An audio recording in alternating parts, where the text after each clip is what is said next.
할렐루야. 오늘 주신 하나님의 말씀 창세기 12장 1절부터 9절까지 말씀입니다. 창세기 12장 1절부터 9절까지 함께 읽겠습니다. 여호와께서 아브라함에게 이르시되 너는 너의 본토 친척 아비집을 떠나 내가 내게 지시할 땅으로 가라. 내가 너로 큰 민족을 이루고 내게 복을 주어 네 이름을 창대케 하리니 너는 복의 근원이 될지라. 너를 축복하는 자에게는 내가 복을 내리고 너를 저주하는 자에게는 내가 저주하리니 땅의 모든 족속이 너를 인하여 복을 얻을 것이니라 하신지라. 이에 아브라함이 여호와의 말씀을 쫓아갔고 롯도 그와 함께 갔으며 아브라함이 하란을 떠날 때 그 나이 75세였더라. 아브라함이 그 안에 모든 사람들을 이끌고 가나안 땅으로 가려고 떠나서 마침내 가나안 땅에 들어갔더라. 아브라함이 그 땅을 통과하여 나무에 이르니 그때 가나안 사람이 그 땅에 거하였더라. 여호와께서 아브라함에게 나타나 가라사대 내가 이 땅을 내 자손에게 주리라 하신지라. 그가 자기에게 나타나신 여호와를 위하여 그곳에 단을 쌓고 거기서 베델 동편 산으로 옮겨 장막을 치니 서는 베델이요 동은 아이라. 그가 그곳에서 여호와를 위하여 단을 쌓고 여호와의 이름을 부르더니 점점 남방으로 옮겨갔더라. 아멘. 하나님께 영광을 돌린 사람 세 번째 시간이 되겠습니다. 벌써 몇 번째 아브라함에 대하여 공부하는 것이냐? 단물이 다 빠질 때까지 씹으려고 하느냐? 진도는 언제 나가느냐? 아브라함을 무엇의 조상이라고 부릅니까? 믿음의 조상이라고 부릅니다. 그렇기 때문에 믿음의 조상에 대하여 충분히 시간을 할애할 필요가 있습니다. 특별히 아브라함이 어떻게 하나님을 영화롭게 할 수 있었는가에 대하여.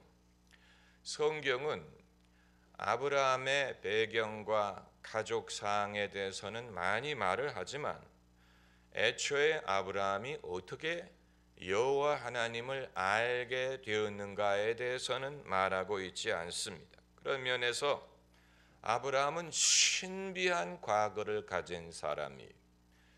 이 히브리서에 멜기세덱이란 사람이 부모도 없고 신비한 인물이다라고 말하고 있지만 아브라함은 그 조상에 대하여 출신에 대하여 우리가 다 알고 있음에도 불구하고 한 가지, 어떻게 그 시대에 아브라함이 여호와 하나님을 알게 됐고 믿게 됐고 그 음성을 들을 수 있게 되었느냐를 말하고 있지 않기 때문에 이것이 우리에게는 신비한 것입니다.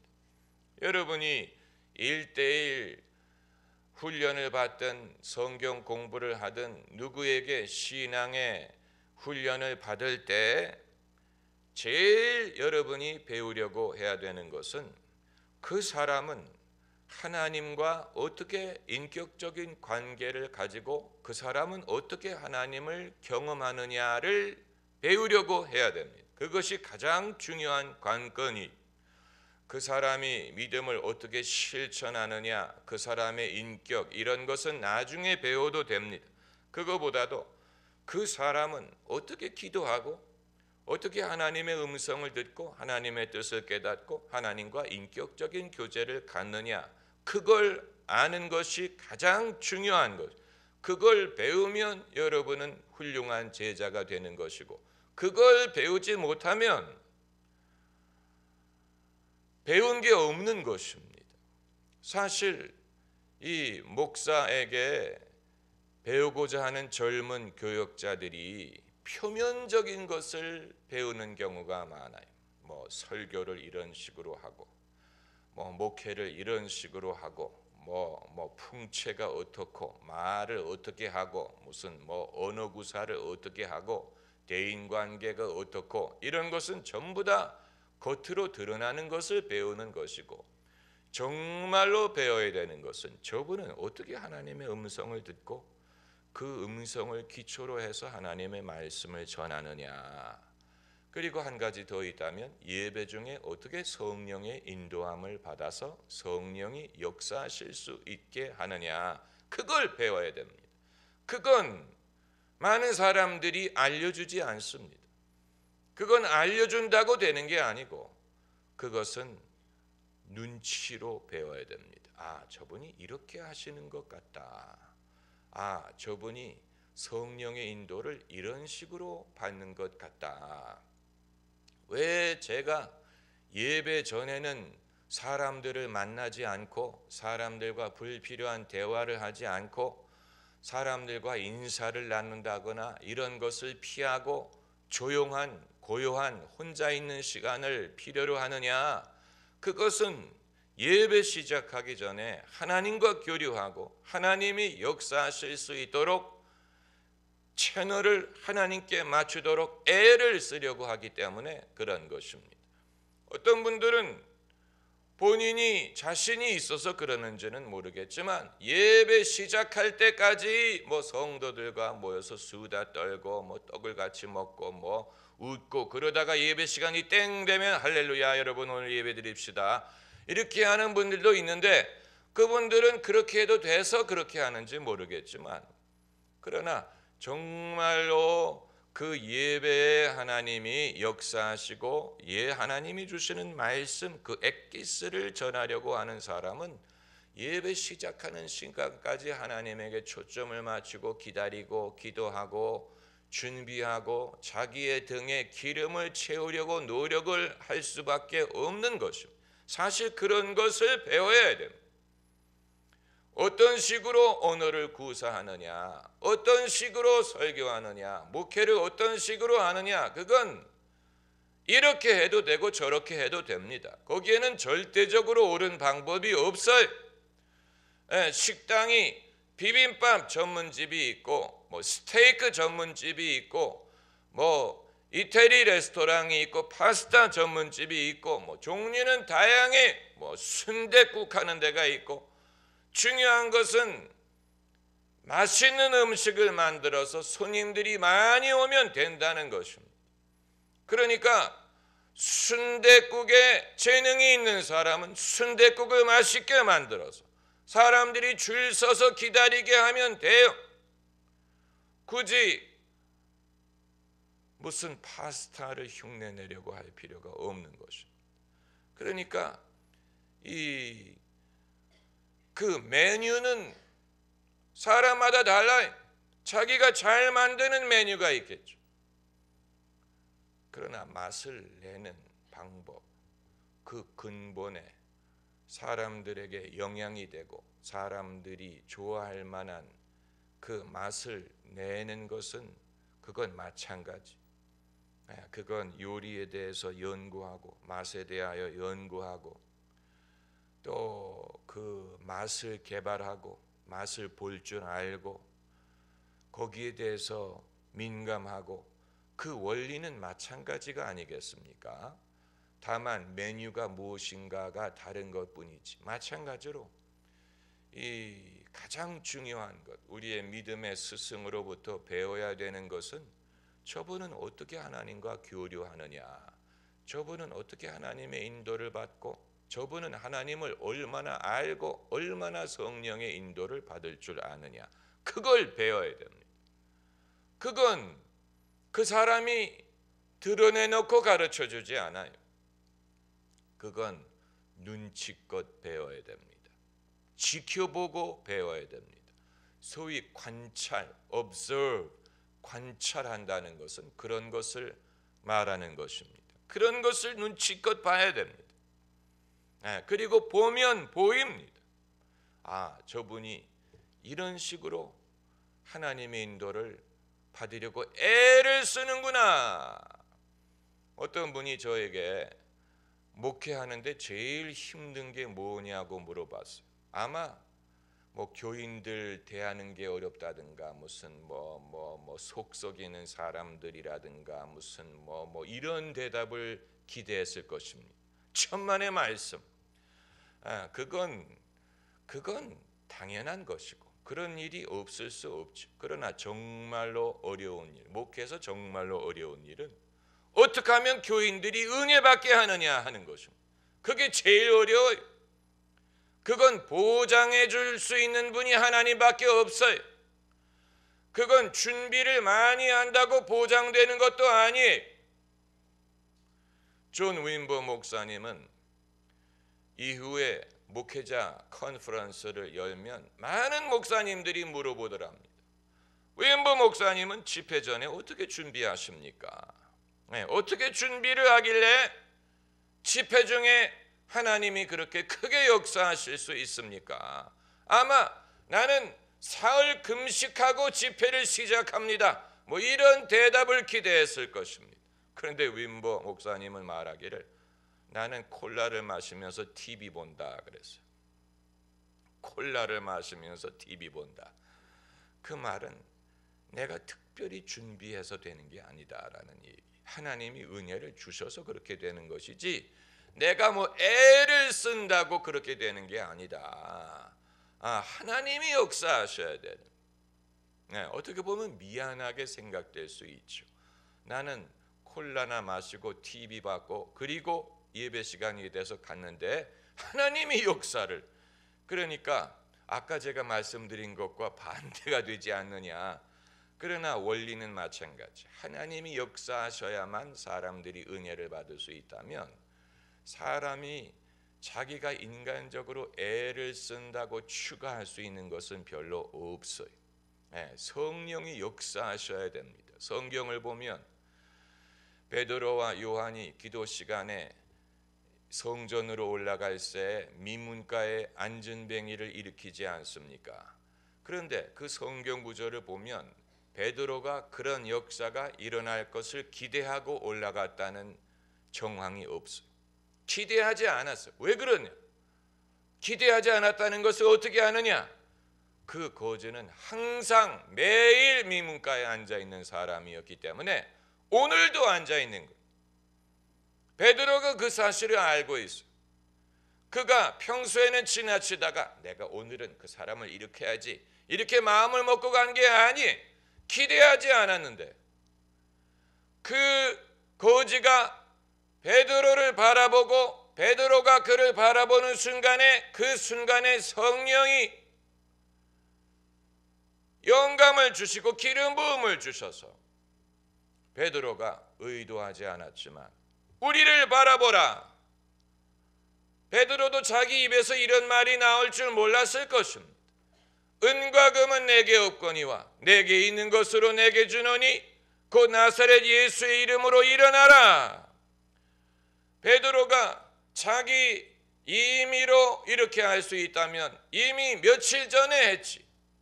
그 거지를 처음 보는 날 했지. 그동안 매일 그 사람을 지나치다가 오늘 그렇게 한 이유가 뭡니까? 그 순간에 하나님이 기름 부음을 주시고 베드로에게 그 사람을 일으킬 믿음이 생기고 지금이 그때다. 지금이 은혜 받을 만한 때요. 지금이 구원의 날이다. 주님이 푸른 신호등을 켜주시는 것을 경험했기 때문입니다. 그러니까 베드로가 그걸 준비하고 그렇게 한 게 아니에요. 또 베드로가 고넬료의 집에 초청받아 갔을 때도 그는 처음에 물어봤어요. 왜 나를 불렀느냐?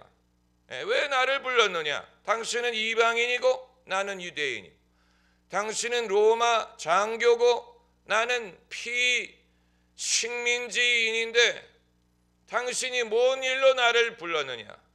주님이 환상을 3번이나 주셔서 내가 깨끗게 한 것을 내가 부정하다고 하지 말라고 하셨기 때문에 내가 오기는 했지만 왜 나를 불렀느냐? 그 말은 베드로가 어떤 계획을 가지고 찾아간 게 아니라는 것입니다. 내가 처음으로 이방인의 집에 성령이 임하게 할 거야.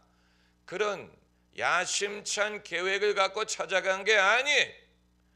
베드로는 하나님이 어떤 일을 행하실지 알지 못했어요. 그런데 고넬료가 자기에게 일어난 일을 설명하지 않습니까? 내가 언제 몇 시쯤에 기도를 하는데 주의 사자가 밝게 나타나 어디에 있는 아무개를 부르라고 하시고 그를 통하여 말씀을 들으라고 하셨습니다. 그러므로 이 하나님의 뜻에 의하여 당신이 여기 있사오니 말씀하옵소서. 우리가 듣겠습니다. 무슨 말씀을 하시든 우리가 듣겠습니다. 그제서야 베드로가 하나님은 사람을 외모로 취하지 않으시고 모든 민족이 구원을 받게 하시는구나 하고 예수님에 대해서 말씀을 전하기 시작하는데, 아마 베드로가 설교를 잘하려고 한 게 아니고 무슨 설교 원고를 열심히 준비해 가지고 온 것도 아닐 것입니다. 평소에 하는 대로 복음을 전하고 있는데 베드로도 기대하지 않았는데 말씀을 듣는 중에 성령이 말씀 듣는 모든 사람에게 내려오시니 저들이 방언도 하고 예언도 하더라고 했습니다. 말씀 듣는 모든 이들에게 내려오셨다라는 말은 그들이 말씀을 듣는 도중에 성령이 내려오셨다. 그러니까 설교를 듣고 있다가 설교를 지속할 수가 없었어. 왜냐하면 성령이 임해서 갑자기 사람들이 막 방언을 하고 예언을 하니까 주님이 이런 식으로 역사하실 줄은 베드로도 알지 못했을 것입니다. 그러나 한 가지 뼈가 굵은 사도로서 베드로는 주님이 어떤 일이든 하실 수 있다는 것을 알고 있었어요. 그렇기 때문에 놀라지 않았어요. 하나님이 당신의 일을 하시는구나. 놀라지 않았어요. 이 항상 준비된 그릇이었어요. 기름에 등에 기름을 채운다는 것은 그런 뜻을 가지고 있습니다. 신랑이 언제 오실지 모르기 때문에 등에 기름을 항상 준비해 놓고 있으면 기대하지 않던 때에 신랑이 오시는 것처럼 우리가 항상 성령과 교제하고 성령의 인도를 따르고 성령을 기다리노라면 우리가 기대하지 않던 때에 주님이 원하던 일을 하십니다. 그렇기 때문에 사역을 하는 사람의 최고의 관심사는 사람을 얼마나 많이 동원하느냐, 무슨 이런 외적인 그런 것이 아니고 하나님이 어떻게 성도들에게 은혜를 주실 것이냐, 어떻게 하면 성도들이 은혜를 받을 수 있을까, 어떻게 하면 은혜 충만한 집회가 될 수 있을까, 어떻게 하면 주님이 뜻하시는 일이 집회 중에 이루어질 수 있을까, 이것이 가장 중요한 관심사가 되어야 되고 그것이 목적이어야 되고 거기에다가 초점을 맞춰야 되고, 그래서 성도들이 은혜를 받으면 그 이외의 일들은 저절로 이루어집니다. 양을 먹이면 양젖을 짤 수가 있어요. 양을 먹이면 양들이 털을 반납을 합니다. 털을 깎을 수가 있다는 얘기. 양을 먹이면 성도들에게 은혜를 끼치면 그 이외의 일들은 자연스럽게 해결이 되는데, 그게 아니고 성도들이 은혜를 못 받으면 배고픈 시어머니처럼 됩니다. 성도들이 신경질을 내고 왜 불평하고 불만스럽고, 왜냐하면 먹이지 못하기 때문에 그런 것입니다. 그렇기 때문에 이 아브라함에 대하여 성경이 그냥 한 구절로 그냥 한 번 단번에 언급하고 넘어가는 것 같지만, 왜 그 시대 세상에 사는 수많은 사람들 중에 하나님이 아브라함 한 사람을 지명하여 그를 통하여 이 일을 시작하시고 그 아브라함이 성경의 주인공으로 등장을 하느냐, 여러 가지 이유가 있겠죠. 우리가 모르는 하나님만이 아시는 이유가 있겠지만 아브라함의 신앙의 한 가지 현저한 특징이 있었어요. 그것은 무엇이냐면 이 4절에 이에 아브라함이 무엇을 쫓아갔고 라고 했습니까? 여호와의 말씀을 쫓아갔고 롯도 그와 함께 갔으며, 이 구절을 이제 다른 언어 성경으로 읽어보면 여호와께서 말씀을 하신 것을 순종하여 갔다, 이런 식으로 이런 의도로 한 말이, 내가 본토 친척 아비 집을 떠나 내가 너에게 지시할 땅으로 가라고 말씀을 하셨기 때문에 그 말씀을 따라서 그 말씀을 순종하여 갔다, 이런 뜻으로 한 말입니다. 그러나 그럼에도 불구하고 아브라함을 움직이게 만들고 아브라함이 하나님의 인도를 받고 하나님을 알고 하나님을 경험하게 한 것은 어떤 전통도 아니고 제도도 아니고 어떤 신비한 경험도 아니고 심지어 꿈 같은 것도 아니에요. 아브라함은 하나님의 뜻과 하나님의 인도와 그리고 하나님을 인격적으로 아는 것이 무엇에 기초가 두었냐면 하나님의 말씀을 듣고 순종하는 데 있었어요. 그것이 우선적이었어요. 그게 열쇠였어요. 무슨 제도를 따랐다든가 전통을 따랐다든가 무슨 자신의 주관적인 경험을 따랐다든가 무슨 꿈을 꾸었다든가 이런 것이 아닌, 그러니까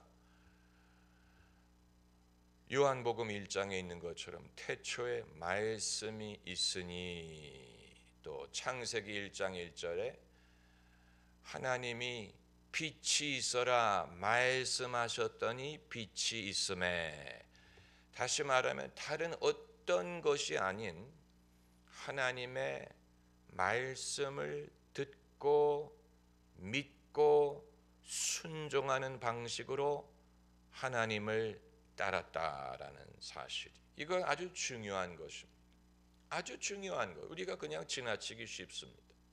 이것이 중요한 이유는 그렇게 한 사람으로서의 최초의 인물이었기 때문에, 물론 노아도 하나님의 말씀을 들었다고 했지만 그것은 이제 이 성경의 이 서론에 해당하는 것이라고 치고, 이 창세기의 본론이 아브라함의 스토리부터 시작되었다고 본다면 그 시대에 지구상에 살던 수많은 사람들, 그 중에 종교성이 있는 사람이 하나둘이 아니었을 거예요. 이방인들에게도 종교가 있었으니까. 아마 그 당시에 인도의 힌두교가 이미 시작했을 것이고, 또 시베리아 민족의 샤머니즘도 벌써 시작했을 것입니다. 가나안 민족에게도 고유 종교가 있었어요. 그런데 그 모든 것을 다 제쳐놓고 하나님이 아브라함이라는 한 개인을 지목해서 그 사람을 통하여 인류를 구원할 구속사를 시작하셨다는 것은 다른 어떤 민족도 갖지 못하고 아브라함만이 순수하게 갖고 있었던 신앙의 방식을 말하는 것입니다. 신앙의 방식, 아브라함은 어떤 식으로 하나님을 믿고 따랐느냐, 이건 우리에게도 주는 교훈이 있습니다. 여러분이 무슨 신비한 경험, 꿈, 환상, 별의별 것을 경험하실 수 있겠지만, 그러나 가장 핵심적인 것은 무엇이냐면 믿음이 어디에서 온다고 했습니까? 들음에서 온다 그랬고, 들음은 무엇으로 말미암는다고 했습니까? 예수님의 말씀으로 말미암는다고 했어요. 그리스도인은 예나 지금이나 하나님의 말씀을 듣고 그것을 근거로 믿고, 왜냐하면 믿음이 들음에서 오니까 하나님의 말씀을 듣고 믿고 그리고 따라가는 그 원리는 아브라함 시대나 지금이나 마찬가지.